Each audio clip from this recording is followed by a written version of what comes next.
Hello student, welcome to my channel legal knowledge to you. तो आज का हमारा जो टॉपिक है वो ये है कि पुलिस कब किसी पर्सन को बिना अरेस्ट के या बिना मजिस्ट्रेट के ऑर्डर के अरेस्ट कर सकती है। तो सेक्शन 41 ऑफ सीआरपीसी ये सिचुएशन देता है या कंडीशंस प्रोवाइड करता है कि एक पुलिस ऑफिसर को कब कब ये पावर होती है कि वो विदाउट अरेस्ट वारंट या फिर बिना मजिस्ट्रेट के ऑर्डर के किसी पर्सन को अरेस्ट कर सकता है। तो जानते हैं कि ऐसी वो कौन कौन सी सिचुएशन है। तो हमारा जो सेक्शन 41 है उसका जो हेडिंग है वो ये है कि व्हेन पुलिस ऑफिसर में अरेस्ट विदाउट मजिस्ट्रेट ऑर्डर और विदाउट वारंट। तो पहली जो कंडीशन है वो ये है कि when who commits a cognizable offence in the presence of police officer. अगर कोई पर्सन पुलिस ऑफिसर की प्रेजेंस में कोई कॉग्निजेबल ऑफेंस कमिट करता है तो उस सिचुएशन में पुलिस ऑफिसर को ये राइट होता है कि उस पर्सन को इंस्टेंट विदाउट वारंट या विदाउट मजिस्ट्रेट के ऑर्डर से उसको अरेस्ट कर सकता है। तो पहले हम जान लेते हैं कॉग्निजेबल और नॉन कॉग्निजेबल ऑफेंस होते क्या है। अगर हम सीआरपीसी का डिफिनेशन क्लॉज देखें तो क्लॉज सी और क्लॉज एल कॉग्निजेबल और नॉन कॉग्निजेबल की डिफिनेशन प्रोवाइड करते हैं। कॉग्निजेबल ऑफेंसेस वो ऑफेंसेस होते हैं जिन ऑफेंसेस में पुलिस ऑफिसर को विदाउट वारंट किसी पर्सन को अरेस्ट करने की पावर होती है, जबकि जो नॉन कॉग्निजेबल ऑफेंस होते हैं उनमें पुलिस ऑफिसर को अरेस्ट करने से पहले मजिस्ट्रेट का ऑर्डर रिक्वायर्ड होता है। तो हमारा जो पहला क्लॉज है वो यही कहता है कि अगर पुलिस की प्रेजेंस में किसी पर्सन ने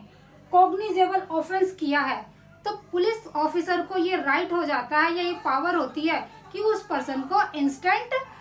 अरेस्ट कर सकता है और किसी वारंट की या मजिस्ट्रेट के ऑर्डर की जरूरत नहीं होगी। जो हमारा दूसरा क्लॉज है वो है कि अगर पुलिस ऑफिसर को या तो कोई रीजनेबल कंप्लेंट मिली हो या फिर क्रेडिबल इंफॉर्मेशन मिली हो। अब कंफ्यूजन इन दोनों में होता है कि रीजनेबल कंप्लेंट क्या होती है और या क्रेडिबल इंफॉर्मेशन क्या होती है। तो जब कोई पर्सन पुलिस स्टेशन में आकर किसी पुलिस ऑफिसर को किसी क्राइम को कमिट होने की इंफॉर्मेशन देता है और पुलिस ऑफिसर को ये लगता है कि हाँ ये जो इंफॉर्मेशन दी गई है ये रीजनेबल है, हाँ कोई क्राइम हुआ होगा इस बंदे के अकॉर्डिंग, तो उसको कहते हैं रीजनेबल कंप्लेंट। और क्रेडिबल इंफॉर्मेशन ये होती है जब पुलिस को अपने रिसोर्सेज से कोई इंफॉर्मेशन मिलती है कि हाँ उस जगह कोई कॉग्निजेबल ऑफेंस कमिट हुआ है। तीसरी चीज है रीजनेबल सस्पिशियस। पुलिस को ये शक है कि हाँ इस पर्सन ने कोई कॉग्निजेबल ऑफेंस कमिट किया है, तो उस सिचुएशन में भी पुलिस ऑफिसर जो है ऐसे पर्सन को अरेस्ट कर सकता है। लेकिन उस सिचुएशन में वो जो ऑफेंस कमिट हुआ है उसमें जो सजा होती है वो 7 साल से ऊपर की होनी चाहिए। अब ये जो क्लॉज है इसमें अरेस्ट करने से पहले पुलिस ऑफिसर्स को कुछ कंडीशन सेटिस्फाई करनी होती है। यहाँ पर वर्ड जो है सेटिस्फाइड है ना कि इन राइटिंग। तो अगर पुलिस ऑफिसर को इस क्लॉज के अंडर कोई अरेस्ट मेड करनी है तो कोर्ट को उसको सेटिस्फाई करना पड़ेगा कि आपने ये अरेस्ट क्यों की है। तो क्या कंडीशंस है जो उसको सेटिस्फाई करनी पड़ेगी। पहला, रीजन टू बिलीव, उस पुलिस ऑफिसर को ये रीजन टू बिलीव है या ये बिल्कुल श्योर शॉट है कि ऐसा ऑफेंस कमिट किया है उस पर्सन ने। दूसरा जो कंडीशन उसको सेटिस्फाई करनी पड़ेगी वो ये है कि arrest is necessary to prevent. जो अरेस्ट है वो जरूरी है, किस लिए, ताकि वो जो ऑफेंडर है वो कोई फर्दर ऑफेंस कमिट ना कर दे। अब जैसे मान लिया किसी पर्सन ने कोई मर्डर कमिट किया है, ठीक है, तो उसको छोड़ने से पुलिस को ये शक है कि अगर इसको छोड़ दिया गया तो उस ऑफेंडर की जो मेंटेलिटी है वो ऐसी है कि वो फर्दर किसी को मर्डर कर सकता है या वो फर्दर ऑफेंस कर सकता है। तो जो अरेस्ट है वो जरूरी है, किस लिए, ताकि फर्दर ऑफेंस के कमीशन को प्रिवेंट किया जा सके। दूसरी जो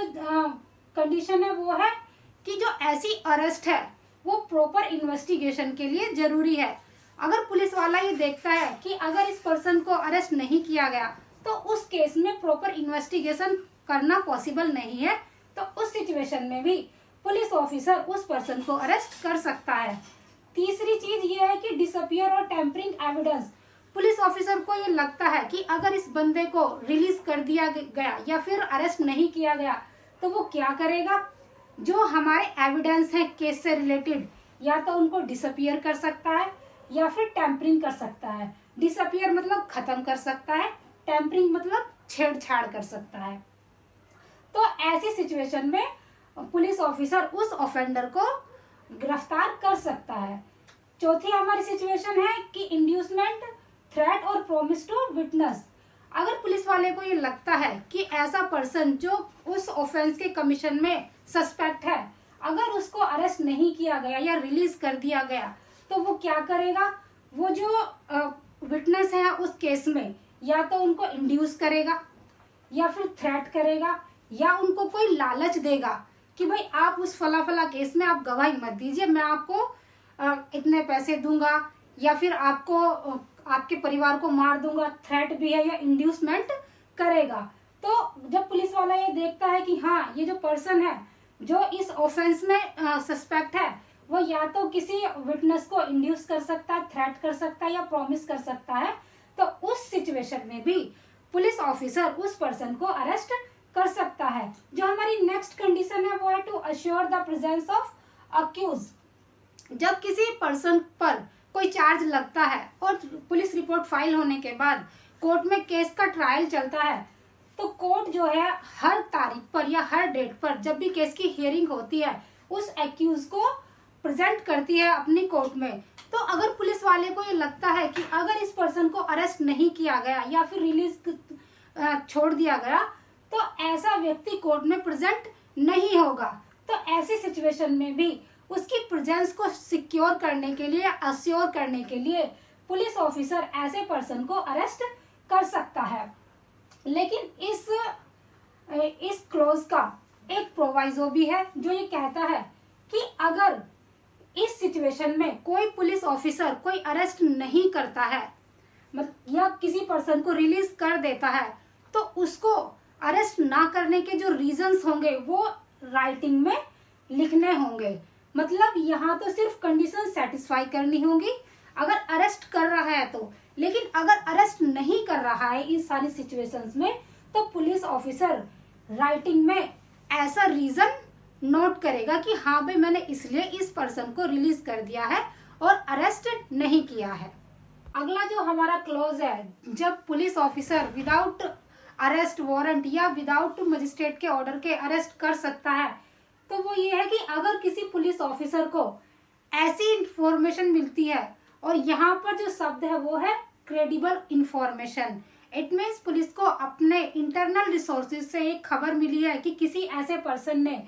जिस पर एलिगेशन लगा हुआ है कोई ऐसा ऑफेंस किया है, या तो वो डेथ से पनिशेबल हो या फिर उसमें लाइफ इम्प्रिजनमेंट का पनिशमेंट हो या फिर कोई ऐसा पनिशमेंट हो जो 7 साल से ऊपर का हो, तो उस सिचुएशन में भी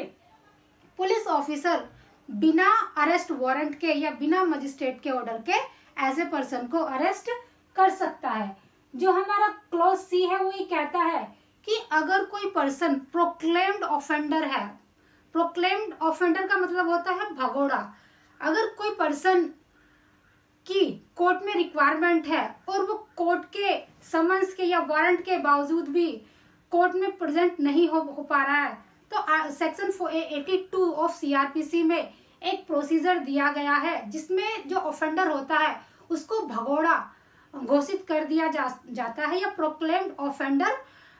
घोषित कर दिया जाता है। तो अगर किसी पर्सन को प्रोक्लेम्ड ऑफेंडर घोषित कर दिया गया है तो उस सिचुएशन में जो पुलिस ऑफिसर है वो बिना मजिस्ट्रेट के ऑर्डर के या बिना किसी वारंट के ऐसे पर्सन को इंडिया के किसी भी जगह अरेस्ट कर सकता है। जो हमारा डी क्लॉज है वो ये कहता है कि अगर कोई पर्सन है और उसके पोजीशन में कोई स्टॉलन प्रॉपर्टी पाई जाती है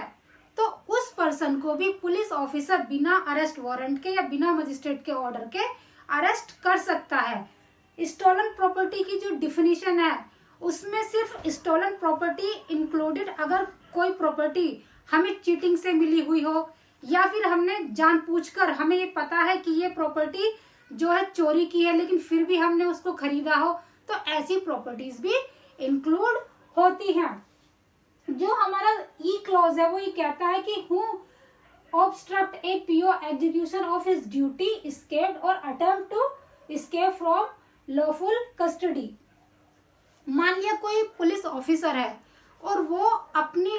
ड्यूटी को परफॉर्म कर रहा है, या फिर कोर्ट ने कोई उसको ड्यूटी दी है या कोई वारंट दिया है जिसको वो एग्जीक्यूट कर रहा है, या फिर किसी भागे हुए व्यक्ति को पकड़ रहा है, या फिर कोई पर्सन भागने की कोशिश कर रहा है, और अगर ऐसा करते हुए उस पुलिस ऑफिसर को ऑब्स्ट्रक्ट करता है या फिर ऐसा करने से रोकता है, तो उस पर्सन को भी पुलिस ऑफिसर बिना अरेस्ट वारंट के या बिना मजिस्ट्रेट के ऑर्डर के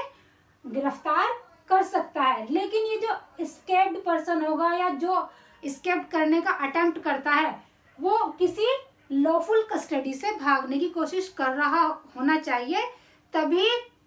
ऐसे पर्सन को, जो पुलिस ऑफिसर को उसकी ड्यूटी करने से रोक रहा होता है, उस पर्सन को पुलिस ऑफिसर अरेस्ट कर सकता है। जो हमारा नेक्स्ट क्लॉज है वो है who commits any act at any place out of India. अगर किसी पर्सन ने इंडिया के बाहर, चाहे वो कॉग्निजेबल हो चाहे नॉन कॉग्निजेबल हो, कोई भी ऑफेंस किया है और वो इंडिया में आता है, तो उस पुलिस ऑफिसर को, उस पर्सन को पकड़ने के लिए ना तो किसी अरेस्ट वारंट की जरूरत होगी, ना किसी मजिस्ट्रेट के ऑर्डर की जरूरत होगी। अगर वो इंडिया के बाहर कोई ऑफेंस करके आता है तो उस पर्सन को पुलिस ऑफिसर इंस्टेंट अरेस्ट कर सकती है। जो हमारा नेक्स्ट क्लॉज है एच, वो ये कहता है कि when A release convict breach any rule under section 356 clause 5 of CrPC. अगर किसी कन्विक्ट को बेल पर रिलीज किया जाता है या कुछ टाइम के लिए रिलीज किया जाता है, तो उसके रिलीज के टाइम उसको ये डायरेक्शन दी जाती है कि आप अपना रेजिडेंस या फिर आप जो भी अपना रेजिडेंस चेंज करेंगे तो आपको वो सबमिट करना होगा पुलिस ऑफिसर के सामने। अगर वो इस तरह की कोई भी कंडीशन फुलफिल करने में नाकाम होता है या फिर उस कंडीशन का ब्रीच करता है, जैसे वो अपने रेजिडेंस का इंफॉर्मेशन पुलिस ऑफिसर को नहीं देता है, और जब पुलिस ऑफिसर देखता है या फिर देता भी है तो झूठा या फेक एड्रेस दे देता है, या फिर कोर्ट के या पुलिस ऑफिसर के बुलाने पर वो प्रेजेंट नहीं होता है, तो ऐसी सिचुएशन में जो पुलिस ऑफिसर होगा उस पर्सन को अरेस्ट कर सकता है, और इस सिचुएशन में भी पुलिस ऑफिसर को किसी वारंट की या मजिस्ट्रेट के ऑर्डर की जरूरत नहीं होगी। जो हमारा नेक्स्ट क्लॉज है आई, वो ये कहता है कि who arrest any requisition has been received from another police officer. मान लिया ए प्लेस पर एक पुलिस स्टेशन है और बी प्लेस पर कोई दूसरा पुलिस स्टेशन है। अगर ए पुलिस स्टेशन को बी पुलिस स्टेशन से कोई एक इंफॉर्मेशन आती है या फिर डायरेक्शन आती है कि आपके ज्यूरिडिक्शन में एक पर्टिकुलर पर्सन है, आप इसको अरेस्ट कीजिए क्योंकि इस बंदे ने हमारे ज्यूरिडिक्शन में कोई ऑफेंस कमिट किया है, तो अगर किसी दूसरे पुलिस स्टेशन से किसी ऐसे पर्सन की रिक्वायरमेंट आती है अरेस्ट करने के लिए, तो उस सिचुएशन में भी पुलिस ऑफिसर को किसी अरेस्ट वारंट की या मजिस्ट्रेट के ऑर्डर की जरूरत नहीं होगी। अब जो हमारे सेक्शन 41 में जितनी भी सिचुएशंस दी गई हैं, इनके अलावा किसी भी अक्यूज को या किसी भी पर्सन को अरेस्ट नहीं किया जाएगा, लेकिन सेक्शन 42 में ऐसा किया जा सकता है। सेक्शन 42 में ये प्रावधान है कि अगर कोई पर्सन जिसने नॉन कॉग्निजेबल ऑफेंस किया है, अगर वो अपना नेम एंड एड्रेस देने से मना करता है, या फिर अगर वो पुलिस वाले को अपना नेम एंड एड्रेस बताता भी है लेकिन पुलिस ऑफिसर इंक्वायरी के बाद इन्वेस्टिगेशन के बाद ये पाता है कि ऐसा एड्रेस और उसका नाम दोनों फेक थे या गलत थे, तो उस पर्सन को पुलिस ऑफिसर अरेस्ट कर सकता है। तो सेक्शन 42 के अलावा कोई भी सिचुएशन अरेस्ट की ऐसी नहीं हो सकती जो सेक्शन 41 के बियॉन्ड जाती हो। तो गाइज ये है हमारे सेक्शन 41, जिसमें ये दिखाया गया है कि पुलिस को कब कब ये अधिकार है कि वो किसी पर्सन को विदाउट अरेस्ट वारंट या फिर विदाउट मजिस्ट्रेट के ऑर्डर कब कब अरेस्ट कर सकती है और कैसे कैसे अरेस्ट करती है। उम्मीद करती हूँ कि आपको ये वीडियो अच्छे से समझ आ गई होगी और पसंद भी आई होगी। तो गाइज मेरे चैनल को सब्सक्राइब करें, लाइक करें, शेयर करें और अगर कुछ सजेशन हो तो कमेंट बॉक्स में कमेंट करें। Thank you.